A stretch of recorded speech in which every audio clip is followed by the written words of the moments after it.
Welcome back. The opening ceremony of the 2012 Olympic Games begins later today, and London's famous Big Ben chimed 40 times over 3 minutes to welcome the start of the world's famous event. The giant bell, housed in a clock tower overlooking the Houses of Parliament, began its tolling and was joined by church bells and car horns. Many people also brought their own bells to join in with the Big Ben chimes. There will be an entertainment extravaganza preceding the opening ceremony. The parade of athletes will start with Greece and end with Britain. VOA's Sonny Young is covering the games, and he joins us now from our London bureau. Hello, Sonny. It's an exciting time, I can see. Hello, Vincent. Olympic greetings from London. Greetings. Thank you. Thank you. Good to see you. It must be a lot happening just before that moment, moment of festivity.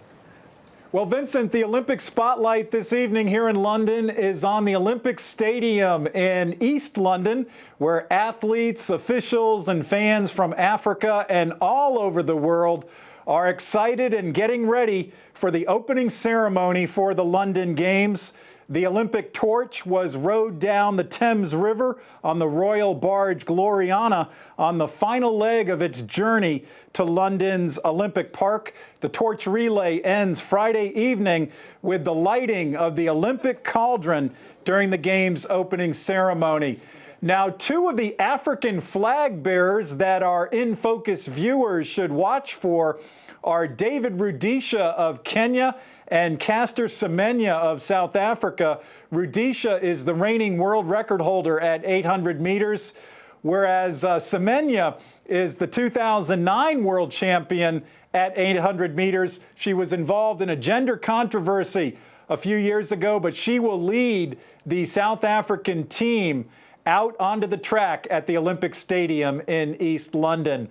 One of the great Olympic stories involving an African athlete this week ahead of the opening ceremony involves Gwar Marial of South Sudan. He's a marathon runner. Now, he wanted to run for South Sudan in the Olympics, but since South Sudan is not a member of the International Olympic Committee yet, he will instead run under the Olympic flag on August 12th when the men's marathon is held here in London. Mariel says he's thrilled to get the chance to compete. A lot of things. It's very emotional, and it's raised a high hope to the young kids, especially the young generation. It means a lot.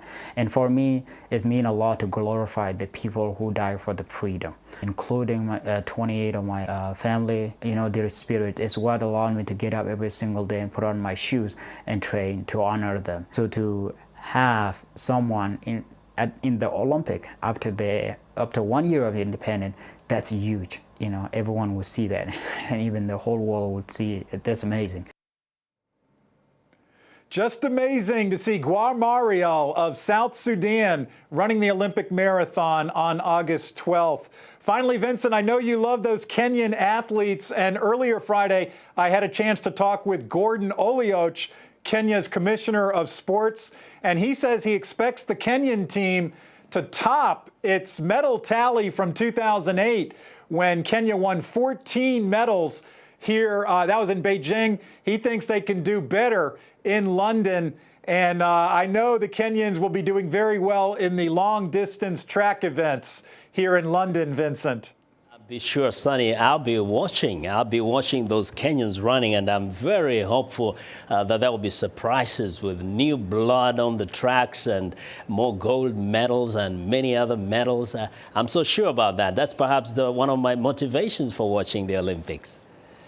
One of the Kenyan athletes I want to watch, Vincent, is David Rudisha, the world record holder at 800 meters, and he looks like he's in top form for these London Games. In fact, Kenya's Commissioner of Sports, who I mentioned earlier, says Rudisha, in addition to being the flag bearer in the opening ceremonies, looks like he's ready to win his first Olympic gold medal. Yeah, he has been in great form. And I have to just mention a little bit, I've been very impressed with the Sudanese runner. And although he is not going to run for South Sudan, it's good that at least is going possibly to run the Olympics. That's very inspiring.